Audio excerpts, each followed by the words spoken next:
This executive order, signed by President Trump, starts a new policy on refugees and immigration in America. And this is the protection of the nation from foreign terrorist entry into the United States. But that's not what's really in this executive order, so let's go through it. First, the order bans all immigrants and visa holders from 7 majority Muslim countries from entering the U.S. for at least 90 days. There is no security benefit. Americans are more likely to be killed by their own clothes than by an immigrant terrorist. Nobody in the U.S. has been killed in a terrorist attack by immigrants from these particular 7 nations. But the U.S. is now treating everybody from these countries as if they are a suspect. Computational biologist Samira Asghari said she now can't come here to work on immunogenomics at Harvard. Oscar winner Ashghar Farhadi can't come back to the U.S. for the Oscars, where he's nominated again. Sudanese doctor Suha Abu Shama hurried back to the U.S. to begin work at the prestigious Cleveland Clinic, only to be put back onto a plane out hours later.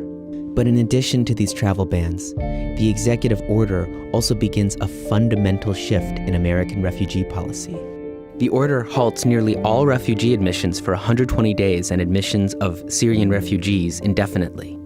And it says in the future, refugees will only be admitted from countries that have sufficient safeguards in place to ensure the security and welfare of the United States.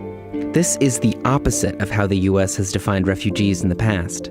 People fleeing persecution and violence that their own governments cannot or will not protect them from. And this comes at a time when the world faces its biggest refugee crisis since World War II. 1 in 122 people worldwide are displaced. And those fleeing the largest humanitarian emergency of our time, the Syrian civil war, are the ones singled out by Trump for harsher restrictions. If you're worried about U.S. terrorist attacks like 9/11, San Bernardino, or the Orlando Pulse shooting, this order would have prevented exactly none of them. But there is an exception for some kinds of refugees.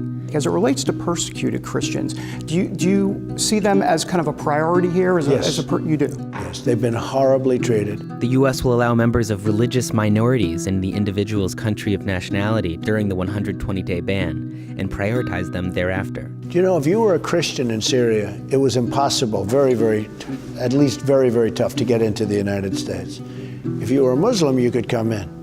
But if you were a Christian, it was almost impossible. In fact, half of refugees in the past 2 years were Christian. Refugees from Syria reflected the country's religious composition, almost entirely Muslim. But all this aligns with Trump's anti-Muslim promises throughout the campaign. Donald J. Trump is calling for a total and complete shutdown of Muslims entering the United States. Trump spoke about taking an America First approach at his inauguration. From this day forward, it's going to be only America first.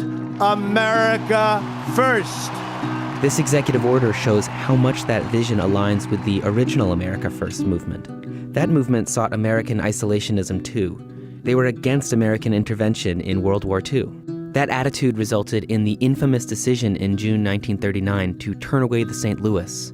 That ship had 937 Jewish refugees aboard, fleeing another hostile government, Hitler's. First, they were turned away in Cuba. The liner St. Louis turned back from Cuba. Then they approached Florida, but the U.S. Coast Guard patrolling the waters kept them away too. They eventually disembarked in Belgium, the Netherlands, and France. Jewish unfortunates without a country permitted to land in Belgium after 5 weeks of suspense afloat. And eventually hundreds died in the Holocaust. Since then, the U.S. government has been the world's leader in resettling refugees. They finally reach a haven of safety. The State Department website still brags about it, claiming 3 million refugees resettled around all 50 states since 1975. And the Statue of Liberty bears these goals too. A plaque on the side of the pedestal reads, "Give me your tired, your poor, your huddled masses yearning to breathe free, the wretched refuse of your teeming shore. Send these, the homeless, tempest-tossed to me. I lift my lamp beside the golden door." America hasn't always lived up to these lofty goals. But since World War II, we've lived in an era where the diversity of who gets to come to the United States has gone up and up.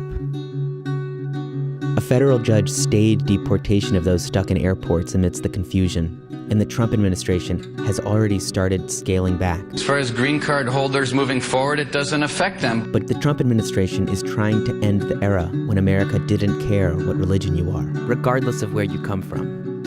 Legal challenges and protests around the country continue to try to preserve it.